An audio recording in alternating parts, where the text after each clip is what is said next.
अस्सलाम वालेकुम दोस्तों, अपनी नेक्स्ट वीडियो के साथ आपको वेलकम करता हूं अपने इस चैनल में। उम्मीद है आप सब खैरियत से होंगे।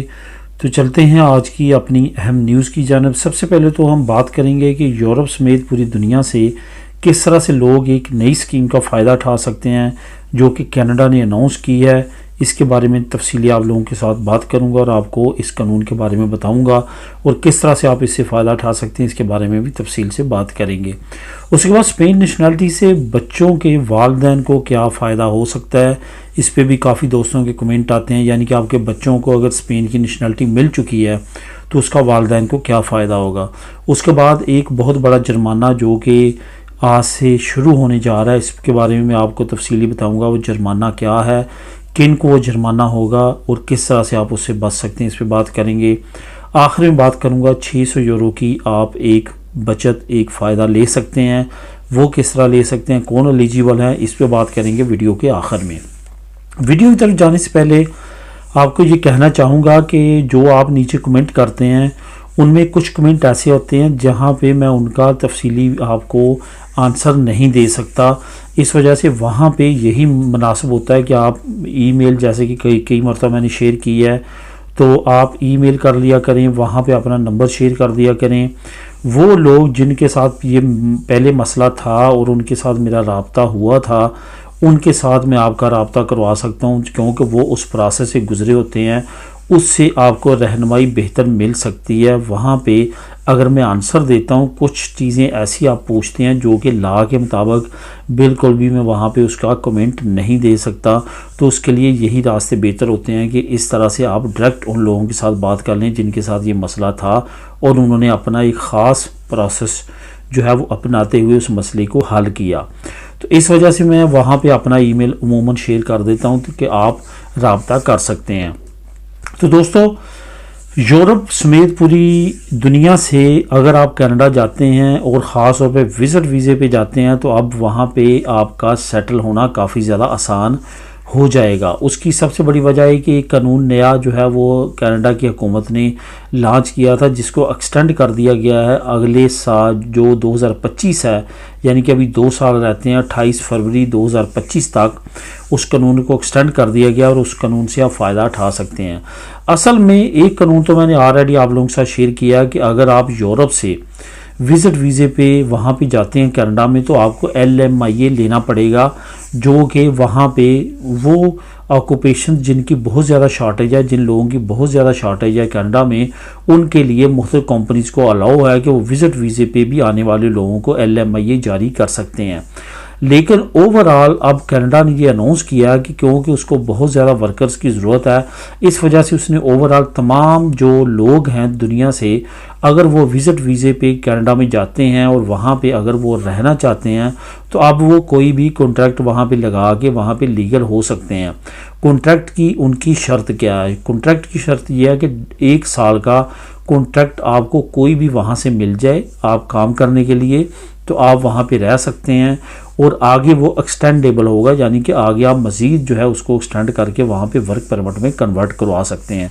ये एक बड़ी अपॉर्चुनिटी है जो कि ना सिर्फ यूरोपियन नेशनल्स के लिए बल्कि पूरी दुनिया से अगर आप विज़िट वीज़े पे कनाडा में जाते हैं और वहाँ पे अपनी सेटलमेंट करवाना चाहते हैं तो इस ऑप्शन को आप लाजमी तौर पे मद्देनज़र रखें और इसके प्रोसेस के तहत आप वहाँ पे लीगल हो सकते हैं, लीगली काम कर सकते हैं। इसका लिंक मैं नीचे आपको दे दूंगा जहाँ पे तमाम डिटेल है इस कानून की। ये जो कानून एक्सटेंड हुआ है उसके बारे में भी तमाम इन्फॉर्मेशन है, बाकी भी ओवरऑल तमाम इन्फॉर्मेशन उस लिंक में मौजूद है। उसको आप क्लिक करके उसकी मज़ीद तमाम इन्फॉर्मेशन वहाँ से पढ़ सकते हैं, ले सकते हैं। अब बात करते हैं कि स्पेन नेशनलिटी लेने के बाद जो बच्चों की हम नेशनलिटी उनको दिलवाते हैं तो उसके बाद वालिदैन क्या फ़ायदा उठा सकते हैं। यहाँ पे मैं आपको बताता चलूँ, कई मरतबा पहले भी इस पे बात हो चुकी है, लेकिन हमारी कम्युनिटी में काफ़ी लोग ऐसे हैं जो इसके बारे में बहुत ज़्यादा नहीं जानते या समझते, इस वजह से उनके जहन में भी कन्फ्यूजन है। एक बात आपको मैं बताता चलूँ कि अगर आपके बच्चों को नेशनलिटी मिल जाती है, उसकी बेस पे उसके वालिदैन को PR मिल जाती है, यानी कि 5 साल की रेजिडेंसी उनको मिल जाती है। अगर आपके पास 2 साल की रेजिडेंसी है तो आप उसको 5 साल की जो है वो करवा सकते हैं। लेकिन ये याद रखें ये जो आपको डॉक्यूमेंट मिलेंगे ये कम्युनिटारियो यानी कि फैमिली बेस होगी, इसको अरैगो फैमिलियार बोला जाएगा कि बच्चों की वजह से आपको कार्ड मिलना। इस पे आप काम भी कर सकते हैं, रह सकते हैं, सारा प्रोसेस जो है वो आप एंजॉय कर सकते हैं, कोई भी इसमें रुकावट नहीं है।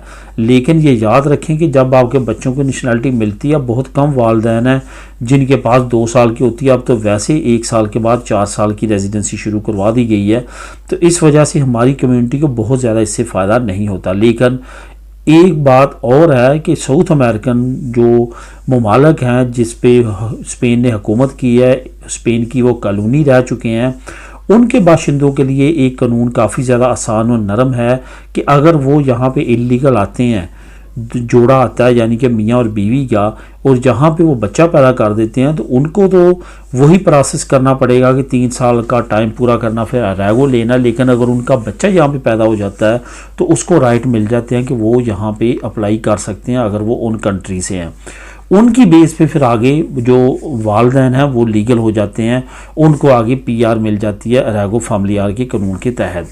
तो लेकिन हमारी कम्युनिटी जो है, हमारे ममालिक जो हैं, वहाँ पे ये कानून हम पे लागू नहीं होता। सेम लाइक उसी तरह जिस तरह से साउथ अमेरिकन सिर्फ 2 साल लीगल होने के बाद नेशनलिटी अप्लाई कर सकते हैं, हमें 10 साल पूरे करने पड़ते हैं नेशनलिटी अप्लाई करने के लिए।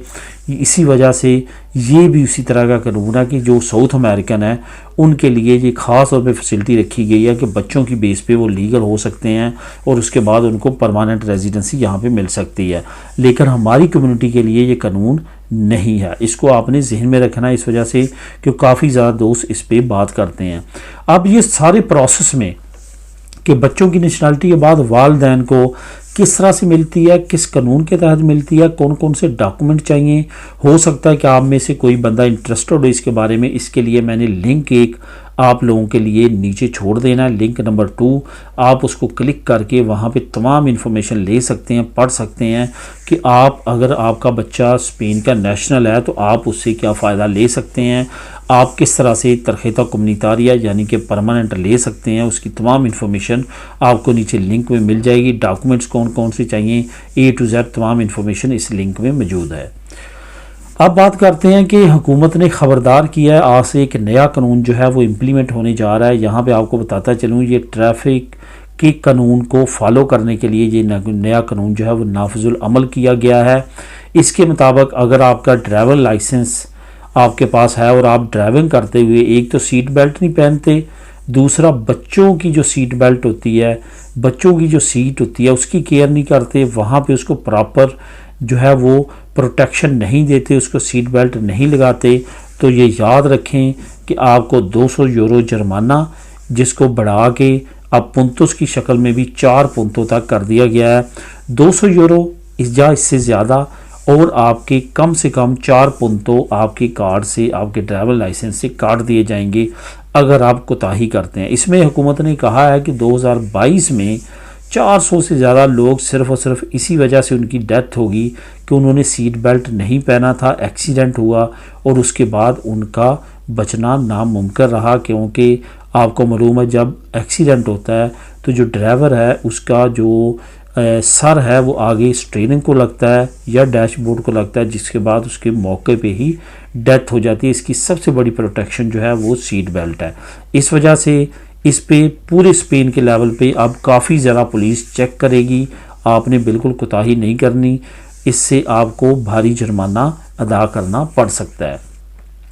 600 यूरो तक की एक अहम जो है फ़ायदा है जिससे आप फ़ायदा उठा सकते हैं। ये 600 यूरो किन को मिलेगा और किस तरह से आप इससे फ़ायदा उठा सकते हैं। असल में ये रेंटे में आपको छूट मिलेगी 600 यूरो तक। किन को मिलेगी? जिनके पास तरखेता नमरोसा है।